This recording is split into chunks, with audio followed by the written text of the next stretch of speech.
I'm Bill Auten of Auten Claims Management. I'm Chantel Roberts of CMR Consulting, and welcome to the Art of Adjusting podcast. Today, we're going to talk about life as an insurance adjuster from the perspective of property, auto, liability, or workers' compensation adjusters. Our goal is to bring interesting topics in the world of claims adjusting to people who are working as an adjuster now and to people who are considering a career as a claims adjuster. Right. Hey, Chantel, how are you? I'm doing well. How are you? I'm doing pretty good. The weather, check in on the weather here. We got You some look warm. very springy. I know. I'm loving it.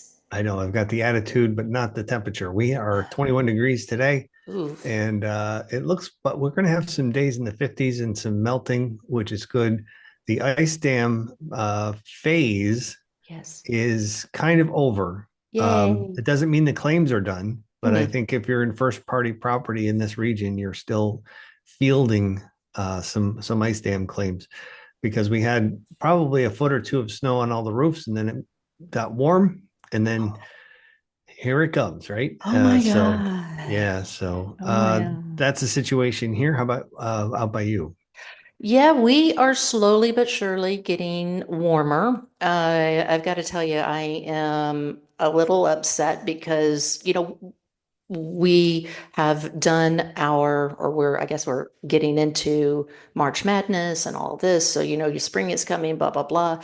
And Aaron and I will be going, by the time that this episode airs, would have already gone up to Sioux Falls, North Dakota or South Dakota. South Dakota? I have no idea. It's a Dakota, It's one of I the mean, Dakotas. it's one of the Dakotas anyway, to watch our basketball team who has done poorly this year, and it's supposed to snow up there. And I'm like, really, guys? Because again, I'm from Arkansas.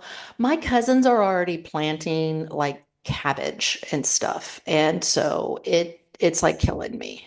You're killing me, Smalls. Well, what are you gonna do? I mean, I think the groundhog did see his shadow, I think, this I'm year. thinking about contracting a hit on Phil. That's all I'm saying.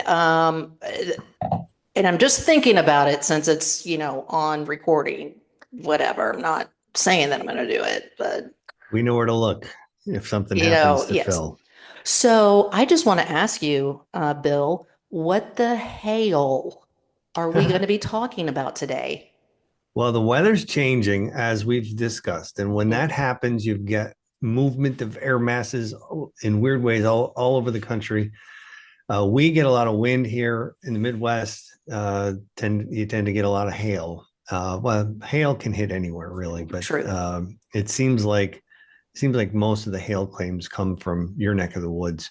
Yeah. Uh, I yeah, would I so would say it's kind of like with the Tornado Alley, isn't it? And I mean, the yeah, Midwest is Tornado Alley, as we're used to it in Arkansas too, where we're like, here, hold my beer. I'm going to go outside and watch this tornado. yeah. Um, We don't get the hail like the golf ball sized hail here necessarily. Sometimes you'll have a weird event where that'll happen, and of course you'll get all the roofers that move into town to take advantage of that. But no, where the places that get hit really hard, they'll have the auto companies will have kiosks set up for drive-through service to evaluate hail damage to your car. And I think that's primarily what we're going to talk about today. And we might yes. talk about damage to buildings and homes next episode. Yeah, so I thought that for March, y- which is when we usually see hail damage. I mean, it can really happen anytime, especially in this tornado alley kind of area. But I thought it would be good to talk about our hail damage. And I can't say that I thought of this all by myself. One of our six listeners, Dave, hi Dave, Hi, Dave.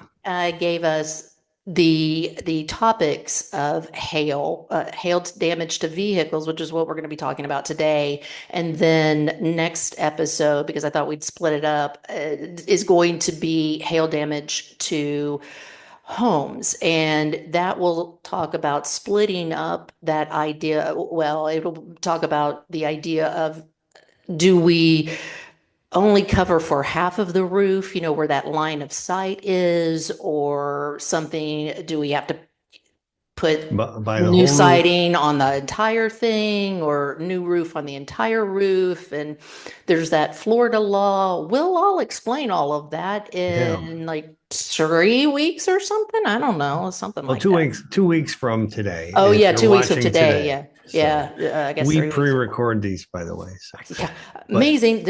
That is like pulling aside the little curtain yeah, for all of you, super of course. secret. And Okay, by the time this actually airs, the weather might be completely different here. different. But I chose to wear green today because St. Patrick's Day is going to be just a few days after this episode. Yeah, 4 days. I totally didn't think about that. And Well, top of the I'm, morning to you. well, I know. What can I do? What can I say? I'm just not prepared. Although I have all the topics picked for this year You already. you are a I am a genius. planner. Yes, I'm yes. a nester and a planner. Thank Okay. you for that.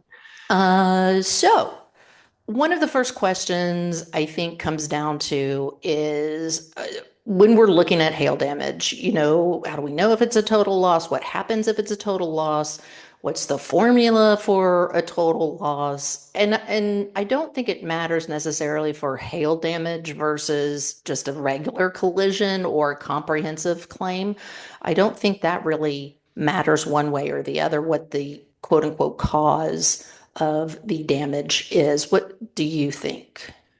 Each carrier will have their own kind of protocols as to when a vehicle is deemed to be a total loss.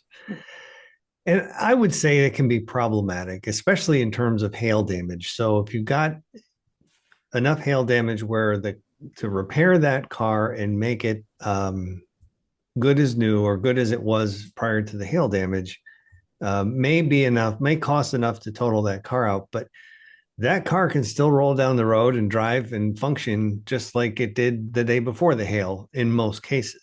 Right. And it's all cosmetic. So Hmm. when you've got a total loss, when you've got a car that's been in a collision and is deemed a total loss, and you choose to take a salvage title, meaning that you're not going to put the car into a junkyard and Right. take the money. You're actually going to keep the car and use it every day and fix it up and use it every day.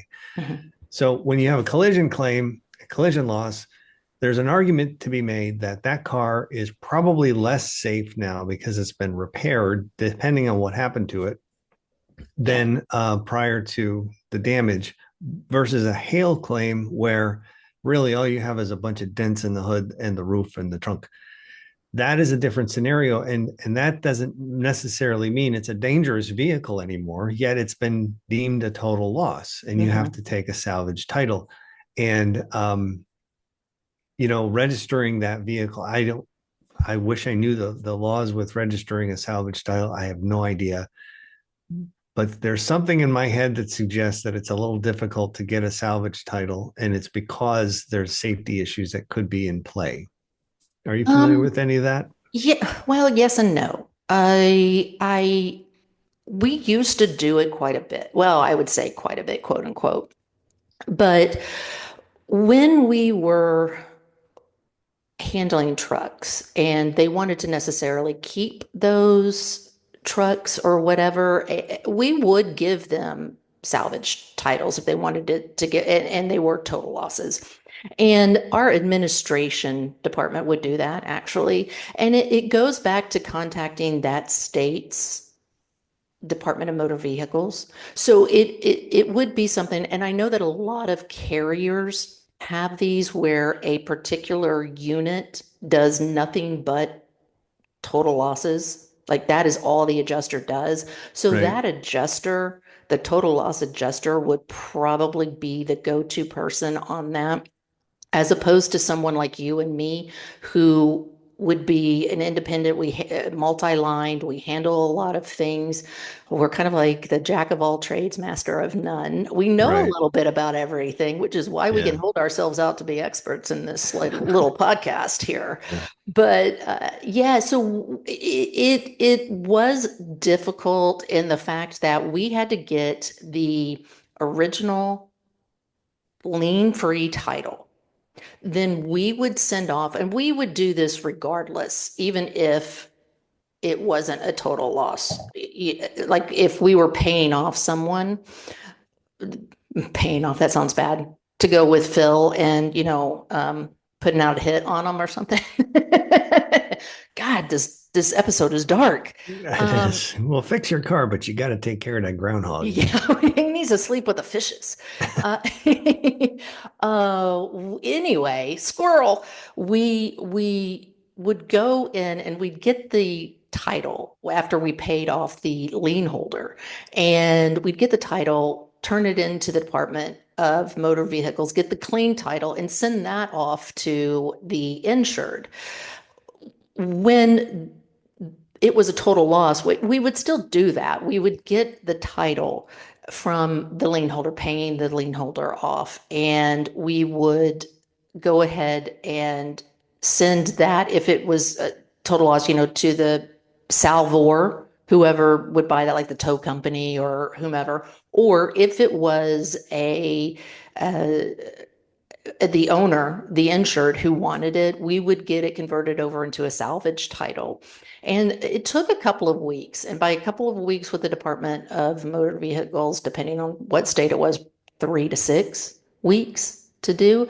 And it does have like a different color to it, the salvage title. It will say in great big letters, salvage. And of course, as you know, with insurance companies and with us, you should at least be doing your ISO or ISO checks. You can do VIN checks, of course, to see if cars have been in accidents. ISO will usually put that, because if you type in all of the information, and I know it's laborious to type in all of the information, but it's really good practice to do that, to put in the VIN, because then you can see how many times also that truck or car or whatever has been in an accident, as opposed, or in addition to going to like Carfax or something to that effect. So it's not bad. It's not hard. It's kind of laborious because there's a little extra steps to it by going to the Department of Motor Vehicles in that particular state and getting a salvage title. And I've come across situations where the policy holder implores the insurance company to not, please don't total my car. Mhm. And I think that is partially because they don't want to have to go through the effort of getting a salvage title then, and then having to drive around a car that is kind of, marked as a salvage. But I think the main purpose of the salvage title is to make sure that you're not selling a car to someone and misrepresenting that it, never was in a serious damage situation. Mhm. That's That is exactly it. Yeah. Yeah. It is to kind of help protect future people or future buyers. But back to hail damage, like I say, that the safety issues are really non-existent with a hail damaged car. You've got an Yeah. ugly vehicle now, Yes. so a vehicle with character. Um, but it is you know, I really don't. I'm not an expert in that field. Chris Stanley is the guy we want to actually talk to. Chris, if you're out there, you're the guy. Why didn't Chris, we ask him if you I knew don't that? know. I don't know. I mean, I know I plan these things, but I don't, I It tell didn't. you I know everything, but I don't. Well, shout out to Chris Stanley. Hi, Chris. He runs the IA Path. It's a training program, and his background is auto appraisals, and he's a great guy. We should just have him on anyway. We should, yeah, yeah. And he has a podcast too. Mm, I think it's IA Path. I think. okay. All But right. anyway, shout out to Chris. Hey, He would Chris. probably have a lot of good answers for us on these questions. But I don't think that there are any safety issues. I mean, you could maybe tail lamps or headlights if they're damaged. Of course, you can, I think, fix those. But Yeah. When you're talking about an diminution of value, and we'll kind of get into that, but you're right, it is something that is usually mechanical. So I would say the formula for totaling that vehicle is a little bit different, like you said, because it's mostly quote unquote cosmetic. And Cosmetic, yeah. yeah, and of course, cosmetic in this particular instance means we could pop out the dents. Maybe we have to repaint it or something. I don't know. It just depends kind of deal. Replace But body panels. yeah, maybe, but it's not going to be like an honest to goodness fender bender where our crash pad and, or our bumpers are crushed in and we may have frame damage, or that could be the concern. Airbags deployed. They Mm-hmm. usually don't deploy in a hail situation. Mm-mm, mm-mm.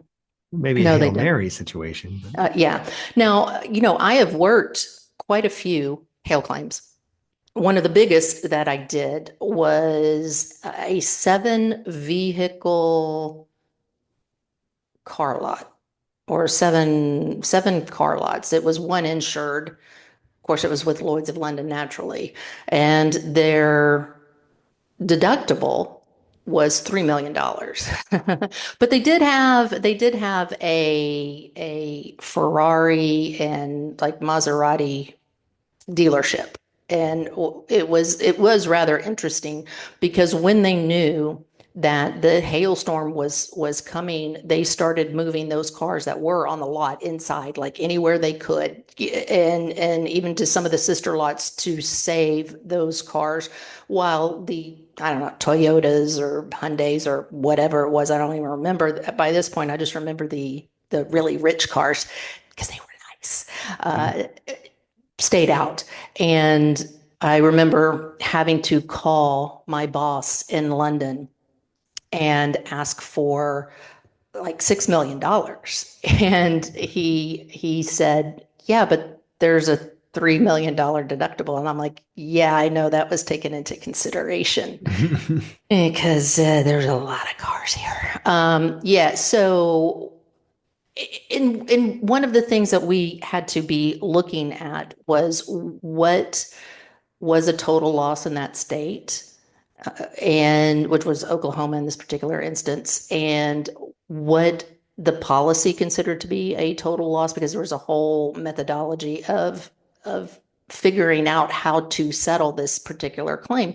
Usually we would pay with auto claims actual cash value for repairs, Mhm. right? And in this particular instance, to give a little carrot to the insured, they paid like 70% of it. Was kind of like a RCV, ACV instance. They would pay like 70% of the damages. And then once the car got repaired, they would release the other 30%. But this 70% number is sometimes like your quote unquote magical number. I say quote So, unquote a lot today. I don't yeah, know. quote unquote, I don't know. is that policy or that procedure only used for hail damage? No, I think it's used mostly for any kind of, and sometimes it's 75, don't get me wrong.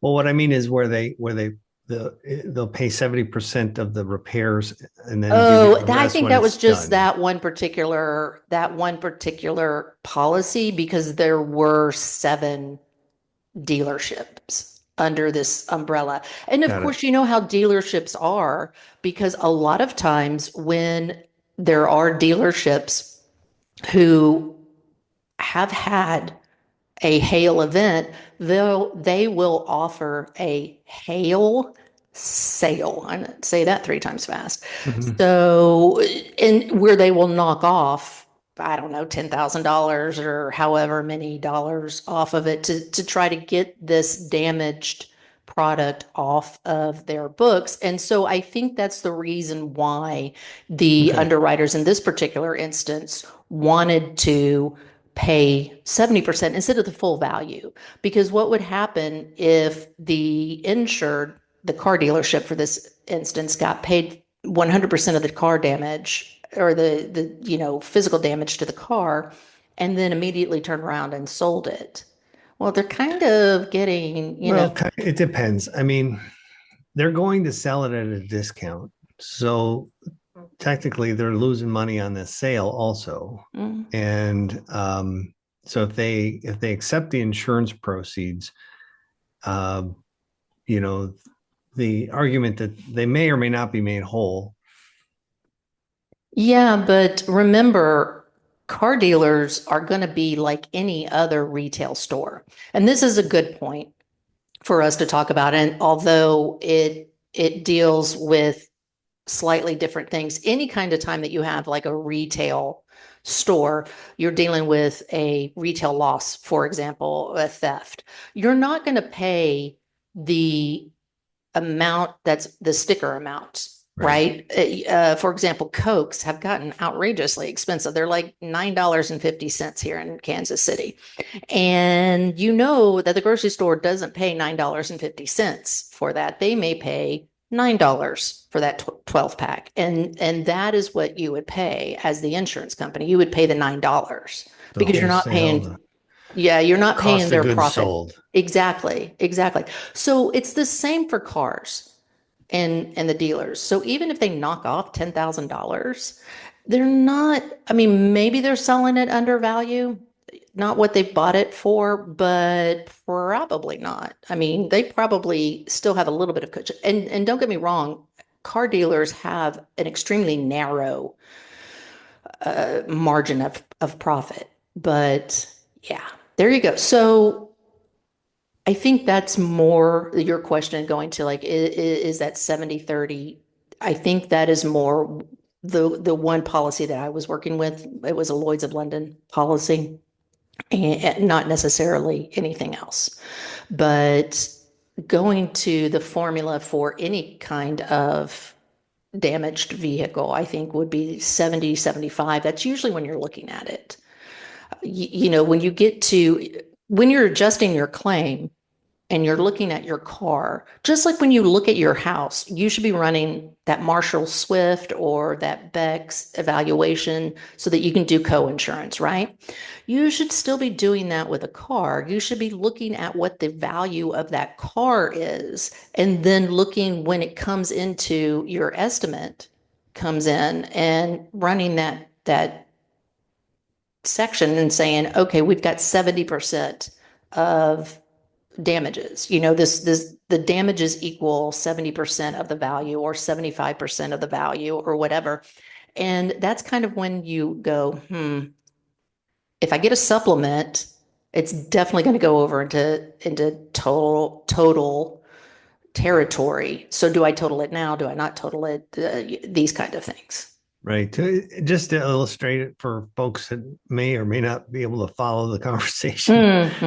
Hmm. So if you've got a car that's damaged in hail or collision or whatever, and the book values say $25,000, and you get a repair estimate, and it is $18,000. That's just a little more than 70% of the value of the 25,000. 70% of 25,000, my math says, is 17,500. So if you got an $18,000 repair bill, the insurance company is going to say, well, that's a total loss. It's more than 70% of the value of the car. So that's a total. If it's $17,499, the insurance company's got to make a decision. Do we total this now? If they get a supplement, and it's going to definitely push it over. Hmm. And what is the criteria that the insurance company uses, whether it's 70 or 75% or even 80%, whatever it is. Um, who sets that rule, and why do they have to declare a total loss? Hmm. That would be the big question that I have right now today, because I don't really know the answer to that, and I probably should. Well, I think it can go by a lot of things. The state can say, boom, this is it, right? B, the carrier or the policy can say, this is the bright line. Or you just kind of feel it out. I was always told 75, 70, 75, somewhere around there. Actually, what I was told was the bright line was 75. However, when you start getting into the 70-ish, that's when you need to talk to your supervisor because you're going to say, you know, it's 73%. Am I going to get a supplement? Mhm. Are you going to roll that dice? And maybe you need to talk to the appraiser or the field estimator and the body shop and say, what's the probability of me getting a supplement out of this? Because it's going to flip that thing over. And it takes a long time to kind of get the salvage going on a total loss, of course, as you know, because you got to get salvage bids, and then you have to get the title and pay everything off and blah blah blah. I mean, it's not just a couple of days worth of work. It sometimes takes a couple of weeks, because you should at least leave your salvage bid process open for a week so everybody can get their bids in. But unless you're turning that over to like Carpart or AAA or whoever is the new people who do that nowadays, we dealt with semi-tractor trailer rigs, and we would put it up on our we would put it up on our webpage, and we had a list of salvors who would, bid for that nationwide. But that's a little bit different from what a lot of domestic carriers do for cars. They may turn it over to Carpart or something to that effect, or what's that salvage company that does all of those things? Autocar So, or yeah, I deal with a lot of salvage companies yeah, that collect various types of oddball salvage yeah, from yeah, industrial accidents and things like that. But the ones that focus just on automobiles, I'm not familiar with them by yeah. name. CCC, or no, that's an estimating platform, That's isn't it? the estimating thing, but we'll get to that too. Anyway, by the way, this like 75, 70-ish rule can be used on anything like your cargo, like you just mentioned, or what have you. So, yeah, I kind of lost our train of thought, but Well, one of the things that I had asked is why they do it. And oh, I just looked it up in New York. New York sets a standard of 75%. okay. And I don't see where that is a statutory kind of issue here. I was Here it also is, going to say, DFS. I found it. oh, okay. Because I was Uh, also going to say it might be where, do you have 15 New York CRR 20.20 CII? But no. okay. Well, the reason I ask is because I do have on the Art of Adjusting website and the auto resources, I have a total loss amount. And I mean, it might be a couple of years old. They might have changed it. But also, the other thing that I was going to say before I cut you off is the it could just go down to what everybody else does, the standard practices and procedures of an adjuster and adjusting a claim. So go ahead. What does it say in New York? Well, I stumbled on a page that relates to whether or not the cost of redoing the title or something here Mm-hmm. is covered, but it's a non-issue. What the basic point is that if you've got a car that's a total loss and it's in New York and it's declared and it's the damages are more than 75% of the value, you're going to be paid the full value of the car rather than the cost of repairs, which means that might be a little more than the cost of repairs. So you could actually take that money and get the car fixed, get a salvage title, and roll down the road with it. That's the basic premise that we're working off of here in this conversation. And one of the other questions that you had brought up relates to diminished value claims. Mm, Now, diminished value claims are a little different than uh, total loss situations. yes. Diminished values assumes that you've got a car that back to the scenario with a $25,000 car. Let's say you've got $5,000 in damage, and you get that repair done. The argument is that it was worth $25,000 book value prior to the accident, but after the accident, because it now has a collision loss on its record, it will be more difficult to sell that car at $25,000, and I might only be able to get $20,000 for it. I'm just using round numbers, so Sure, don't sure, sure. Yep. jump. But so you've had a loss of $5,000. The argument is that an insurance policy should pay you for that loss as well. Mhm. And up to about 10 or 15 years ago, that wasn't really, I don't know when this actually came to light. I recall talking about it first back in maybe 2014 or 2015. Prior to that, I don't really remember seeing much discussion about diminished value claims. So if there's anybody who's an expert in that and wants to pipe in or hit me on I LinkedIn, that'd be great. I do. I remember when I was working at MetLife, and that would have been 1999-ish. Okay. So I do remember that because I was, and kind of still am, very much opposed to the diminished value aspect, because the concept is, and I mean, I understand the concept. The concept is the car has been in an accident, and so it has lost value because it has been in an accident. And someone doesn't want a car that has been in an accident. Okay, great. But the issue is we as the insurance company have to put the car back to the original position. And if that is done, then there is no diminishment in value. If it has not been done, then you have a claim against the body shop who didn't do the work correctly. Well, that could be, but now we've got all of these resources where you can look up a VIN number, True. and that environment has created this Yep. stigma associated with repaired vehicles, and Yes. possibly rightly so. I'm not an expert to say whether or not that is the case. Right. I will say that if I was in a if I had a vehicle, if I had a choice to buy two vehicles and I knew one had never been in an accident and one had been in an accident and they were the same price, I would choose the car that had not been in the accident. Now, Absolutely. if the one that was in the accident was $5,000 cheaper, would I consider that?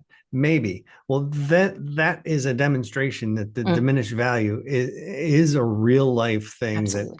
that governs people's decision making and governs the intrinsic value that something has.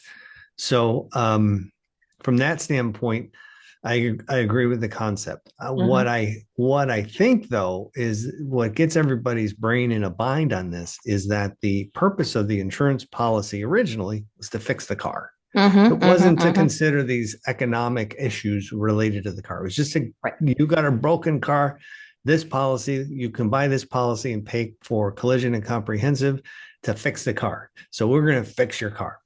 Right. And then the bean counter said, well, wait a minute. There's some other losses here that you're not considering. And that's what the traditional mindset of fixing the car breaks a lot of adjusters' brains. Yes.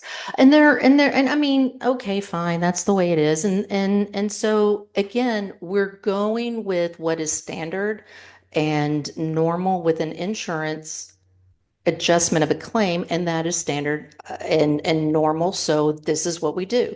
Now, a lot of policies are now saying in first party cases, we are not going to pay for diminishment of value. And Yeah, again, and you could get probably a policy credit if you had some endorsement. I mhm, mean, if I was writing insurance policies for autos, what I would because clearly they didn't contemplate the diminished value piece when they wrote these policies. mm. I'm pretty sure They should originally, be by now because it's but by 2025. now, yes, by now they should be saying, all right, if you want the diminished value, we get it, we understand the economic argument, but we're going to make that a separate coverage because some people just want their car fixed. They're not worried about this economic damage piece of it. And they want to save a little money on their premiums. So we'll give you a policy credit if you'll agree not to pursue any claims for diminished value, and we'll put an exclusion in your policy for that. So that's one way to handle it. That way, you're accepting the appropriate premium. You're not, as the insurance company, you're not getting dinged for a loss that you didn't contemplate originally, which I Right. think is really what the big argument is against diminished value claims, is that that's not what was originally contemplated when they wrote the policy. Yeah. Yep. And then Yep. you'll get some people like some of the folks on LinkedIn lately who've been commenting on my posts who, just take the position that, well, the insurance companies are just trying to screw everybody Yeah. anyway. Yeah. So Yeah. Well, there are three types of diminished value, and one of them is the one that I kind of mentioned, which was a repair related diminished value, which is the lost value due to a low quality repair of an accident. There's the inherent diminished value. It's a repair due to the original condition as closely as possible. So, I mean, sometimes well, we haven't even gotten to like the betterment stuff, and we're not going to. I bet that's the question for Charlie. Is that what you said the guy's name was? Chris Stanley. Chris, that's it. Yeah. Yeah. And of course, there's the immediate one, and that's I think the one that most people think about. And we've hinted towards how you get that value, and of course, you should be, as an adjuster, again, looking at what the value of the vehicle is when it comes into you, because you're needing to know if it's a total loss or whatever. And there's a couple of ways to do that. We've mentioned CCC, which is something that most big carriers subscribe to, and they look at, you put in your VIN number and all of these features, and they'll spit out like three common cars, or what would be like kind and quality cars with similar mileage, similar paint jobs, similar whatever features. And that should be in that particular zip code, or maybe two or three zip codes, 50-mile radius, who knows. And they'll list the even the auto dealer who's selling that car. So, you could go to, as the adjuster, say, okay, your car, Mr. Otten, is worth $3,500, and you can go to Bill Jones Auto Shop and buy a car for $3,500, just like yours, basically. Now, most claimants, first party and third party, would go to like NADA, which is the National Automobile Dealers Association. You can kind of do the same thing. Kelley Blue Book, KBB.com, I believe. We can put all these in the show notes. Can also do a very similar instance. And you can do that too. And I would recommend doing like the NADA or the Kelley Blue Book if you're doing your fast and loose one, to determine if the vehicle is a total loss when you're looking at what the value should be as compared to what the estimate came back as. So, having worked in environments that did not deal with auto claims on a regular basis, so I worked for a property and casualty carrier for 10 years that wrote no auto at all. But occasionally there'd be claims involving automobiles because people damage them in all kinds of ways. Overspray, if you insure a painting company and they're painting a building nearby, you get overspray claims, or you get a farm accident where a tractor runs into it, or something like that. And those situations, if you're in that environment and you don't have systems set up for estimating damage to vehicles and finding comparative values for total losses, you have to kind of wing it. And one of you're brought up a few different ways to do it. It's just to look up values at dealerships for the same make, model, and year, knowing that you're seeing the asking price, not the sale Right. price. Right. So, but just like building damages here in New York, you can kind of take a what do they call it now? I can't think of the name. Marshall Swift? Where you take all the available resources into consideration to value a property. Oh, market value. Well, market value is one of them. Well, yeah, isn't it market value where you're talking? No. There's a rule in New York where you've got to take all of the available research. It could be market value, it could be the purchase Book value, value. Yeah, book value, yeah. it could be the insured value, rental No, value, all that I, stuff. What is that called? dude, I know what you're talking about. I I'm can't think of the name of it because I'm not in property mode right now. But the point is, be thorough and broad try evidence rule. broad evidence rule. Thank you And very then we have much. fair market value and then the replacement cost depreciation thing. Depreciation, yeah. Yeah, blah, blah, blah. So when you're evaluating an automobile, you can take the same approach, and ultimately you have to settle the claim. If you're in an argument over the book value of something, um, get all the resources you can together to make your case, and you know hopefully reasonable minds can find because the claimant's always going to want more for their car than maybe you found online that it's worth. So um, those are fun, contentious kind of arguments, but they happen not only with automobiles but RVs, farm equipment, computers, just about anything under the sun that can be damaged. You're going to be faced with a situation where you've got to find the actual cash value of it to settle the claim. And yeah, anyway, that's my broad evidence rule rant. Yes. Now that I remember what it's called, thank you very Well, much. and again, it can be used, and that's the cool thing. And one of the reasons why I do promote us as adjusters becoming multi-lined is because you learn things from the other lines that you can apply in other areas. So you can apply the broad evidence rule here in automobiles as well. And in fact, we kind of had to do that because there is no CCC or NADA or Kelly Blue Book for a Peterbilt or a Freightliner or whatever. So what we had to do is call a couple of Peatliners, because that would be the Peterbilts and the Freightliners The marriage, meshed yes. together.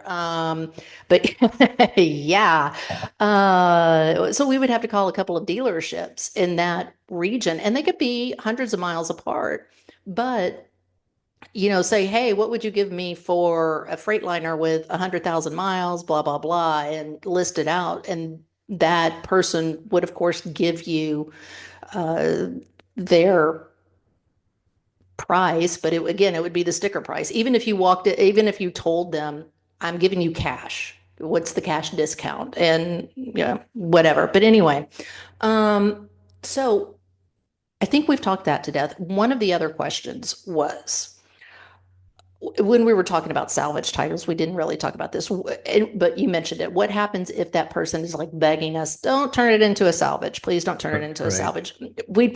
I would probably have to, because sometimes it's required, but the person can, like, let's say the insured does not have comprehensive coverage because after a certain age, you can not give it you know, you can drop your comprehensive and collision coverage. I don't recommend it, but I mean, whatever. Anywho, yeah, you can absolutely. And you can drive it around as is if that's what you want. I Mm, usually call those rolling totals. yeah. But yeah, but you would also still have that salvage title. You can do whatever you want with it. Um, yeah, you could take a totaled car and fix it up and Right. to where it's like, it looks brand new. It still have a salvage title, but there you go. Yeah. So salvage titles. I've never owned one. Um, I'm not sure if I had a hail damaged vehicle and it was totaled, I'd probably I'd probably get rid of it. Hmm. Would you keep it?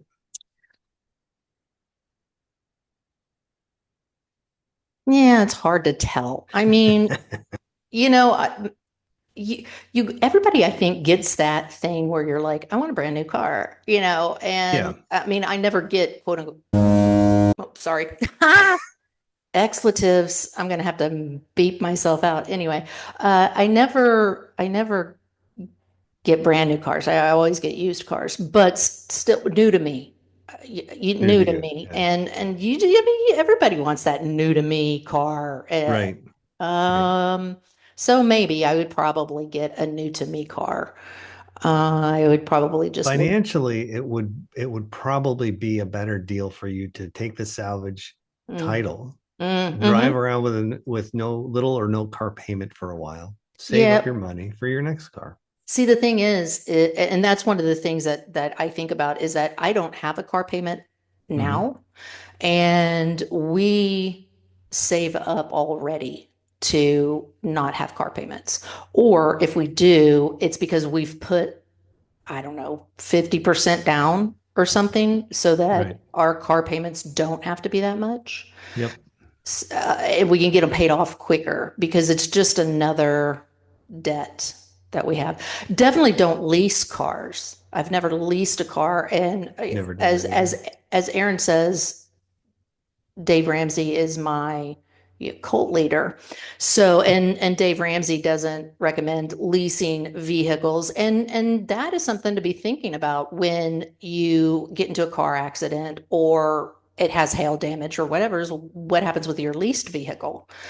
And the leasee is the person who rents the car. The leasor is the owner of the car. So it kind of works the same way. It's just that you as the renter or the leasee has to let the leasor know that the car's been in an accident or has hail damage or whatever. And I think you The lose a little control over that decision making, whether you keep the car or not. Yeah, I bet you do. And you may even experience a gap. And this is where gap insurance comes in. Not really going to talk too much about that. But the gap is the car is worth, let's say, $5,000, but you still are renting to own or whatever, leasing to own this car and your payments are $7,000. Well, if the car is totaled, the most that the insurance company is going to pay is the 5,000, which means you still owe $2,000 to the lease company. Right. That's the gap. And Yep. they have gap insurance for that. But Happens with a loan too. yes, it does happen with a loan too. Very, very important. My stepson, my youngest stepson, learned about this because he, of course, terrible, terrible driver and tends to total every single car that he has within minutes of, I mean, it's just like, oh my God, please, we're not buying you another car. And yeah, so when we finally stopped buying him cars, he experienced the whole gap issue. We're like, Yep. yeah, have fun with That that. happens right away. You buy a new car, Yep. brand new car, you roll it off the lot and instantly Mm-hmm. declines in value. Yep, yep, yep. So yeah, you kind of lose a little bit of control with the leased car. You do have to notify the leased company Yeah. that they have had an accident. So, and the payment's going to go to the lease company, probably the body shop, then the lease company, maybe you, all three, and good luck trying to get that all Right, settled. right. So there you go. Um, yeah, Very good. yeah, Well, I think we've punished this topic to death today. I think we have. Hopefully, we've taught somebody something, and maybe we've opened opportunities for us to learn some things too. Yeah. Yeah. So, like I said, next time in 2 weeks, next episode is going to be March 27th. We're going to be talking about hail damage, naturally, Hmm. to homes Yep. and commercial buildings or just buildings in general and all that. So it should be fun. Yes, Oh, ma'am. yay. So we shall see you in 2 weeks. Yes, ma'am. Yay. Happy St. Patrick's Day. Happy St. Patrick's Day. Bye. Bye. Bye bye. Thanks for joining us on the Art of Adjusting podcast, where we talk about life as an insurance adjuster. If you enjoyed this podcast or this episode, please give us 5 stars and a review. It does help the algorithm pick us up. Hit that subscribe button real quick and tell all of your adjuster friends to check this out as well. For independent adjusting services, go to www.auten.claims. And for anyone interested in working as an independent liability adjuster, go to the Contact Us tab to join our roster. In the meantime, you can contact me at theartofadjusting.com for consulting and training purposes.